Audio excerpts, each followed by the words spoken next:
Bonjour, aujourd'hui je suis avec Malika, qui est une cédante qui a vendu son entreprise à 2 chômeurs, en crédit vendeur, en crédit bancaire, mais tout ça sans être caution et surtout sans apport.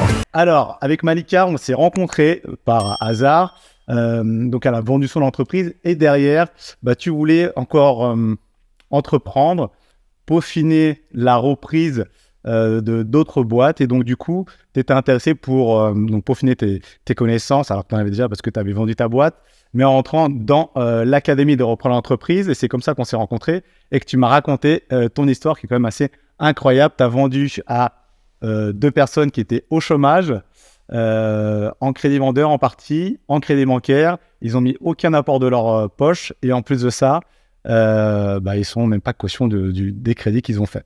C'est exactement. Je te laisse du coup. Moi, j'avais une entreprise donc, de bâtiment dans la rénovation énergétique, et je commençais à arriver au bout. En tout cas, j'étais gérante gestionnaire, et je m'occupais absolument de tout.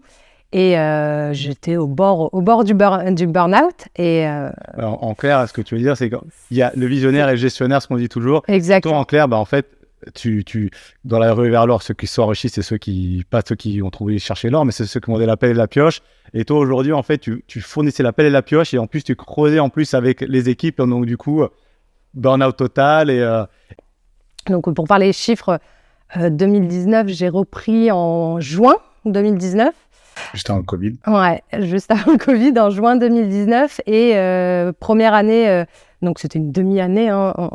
Première année, j'ai fini à 290 000 euros. Donc c'était une toute petite année, et sans salarié, pour le coup. Et la dernière année, ou l'année où tu as vendu? Et l'année où j'ai vendu, 1,2 million. Donc bien. en 3 ans... En 3 ans et demi, même pas, en 3 ans et demi, c'est ça. C'est une belle boîte. Exactement. Et donc, du coup, tu es arrivé un peu au bout. Et qu'est-ce que ça... Exactement. Alors, quand tu es arrivé un peu au bout, c'était quoi?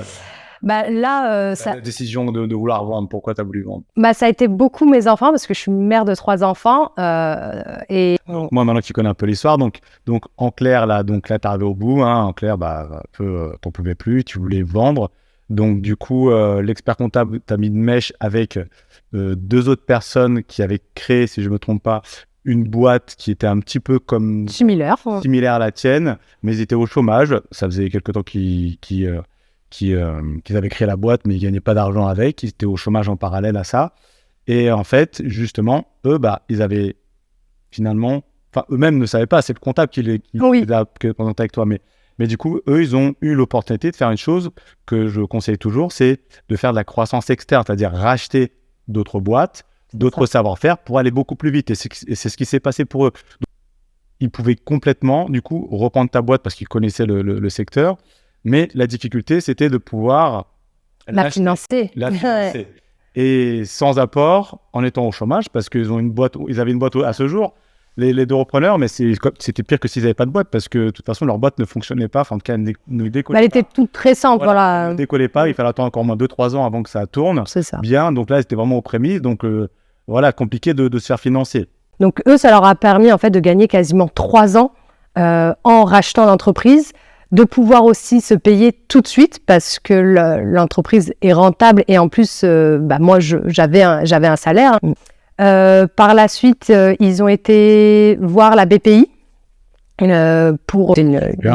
C'est une caution de l'État. C'est ça. C'est pour ne pas être caution, entre guillemets, c'est l'État qui se porte caution pour nous. Pour pouvoir financer le projet, mais la banque était OK à la seule condition que son initiative les suive.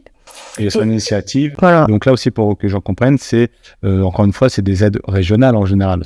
Mais je pense que c'est beaucoup le prêt de la région, en fait, qui a déclenché, en fait, le reste. Parce que sans celui-ci, ils n'avaient pas d'apport. Et du coup, le prêt bancaire ne passait pas, et la BPI, ne servait plus à rien. Et en plus, dans tout ça, il y a aussi une partie qui a été en crédit vendeur. Ça n'a pas été la plus grosse partie, mais eux, ils ont eu vraiment 3 choses. Donc, c'était des personnes qui ne gagnaient pas leur vie, ils se payaient par le chômage.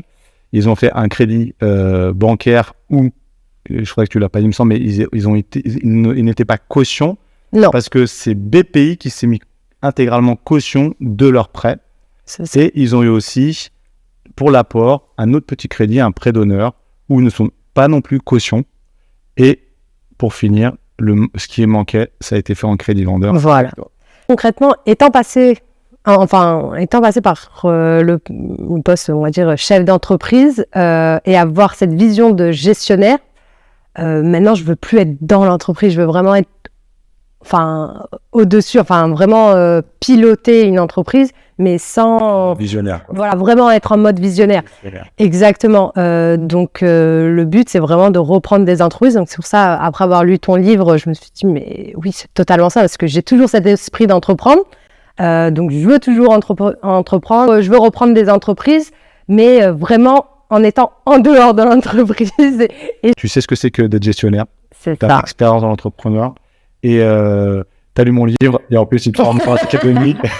D'ailleurs, je conseille tout le monde de rejoindre l'académie. Non, pourtant, je pensais vraiment savoir beaucoup de choses. Enfin, je sais quand même pas mal de choses, mais on en apprend tous les jours et je pense que j'en apprendrai jusqu'à ma mort. De toute façon, c'est le but. Hein.